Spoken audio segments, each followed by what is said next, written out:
Pagkatapos ng isang hindi kapani-paniwalang 2023-24 NBA season, nagpa siya ang Los Angeles Lakers na magpatupad ng malaking pagbabago sa kanilang coaching staff.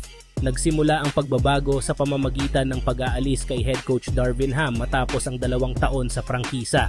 Ang pagkatalo ng Lakers sa unang round ng playoffs laban sa Denver Nuggets ay nagbigay daan sa pagbabago. Kasama ng pagtanggal kay Ham, ang buong coaching staff ng Lakers ay tinanggal din. Bagaman si Phil Handy, isang matagal ng assistant coach, ay nakaligtas sa pagtanggal ni Frank Vogel noong 2022, hindi na siya nakasama sa bagong staff sa ilalim ni JJ Redick. Ang mga bagong miyembro ng coaching staff ay kinabibilangan ng mga veteranong sina Nate McMillan at Scott Brooks. Kamakailan lamang sa kanyang Instagram, nagbigay pugay si Handy sa mga tagahanga ng Lakers.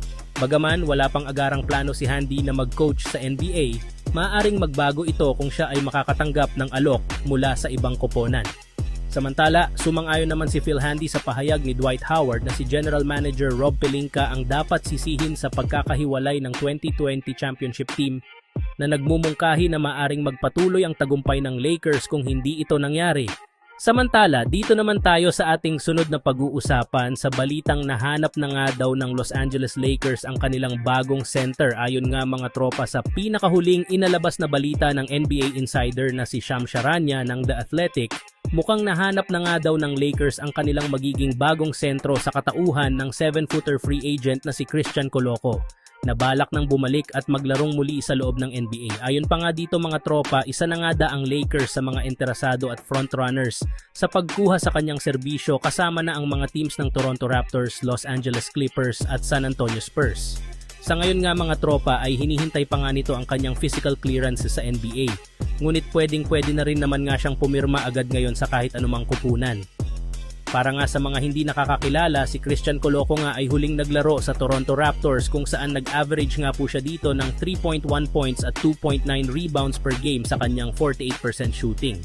Subalit hanggang Exhibit 10 o training camp contract lang naman nga ang kayang ibigay ng Lakers sa kanya since puno na naman ang kanilang kasalukuyang lineup.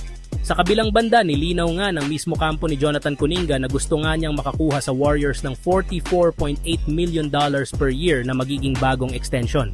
Balak nga niyang gayahin ang kontrata ng iba niyang mga teammates. Deserve niya na rin naman nga ito matapos siyang magkaroon last year ng career high.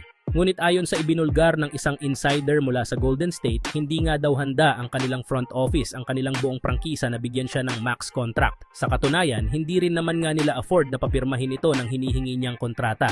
Dahil nga sa paglabas ng ganyang klaseng balita, umingay sa social media na posible nga pong gamitin lamang ito bilang trade package upang makuha si Jimmy Butler. Ayon nga po sa sinabi ng insider, interesado nga po ang Golden State Warriors na kunin ito mula sa Miami Heat para nga sa inyong kalaman isang free agent na nga next year si Jimmy Butler. At kapag hindi nga nila ito binigyan ng extension, maaari nga pong magpalitan lamang silang dalawa sa isang sign and trade deal.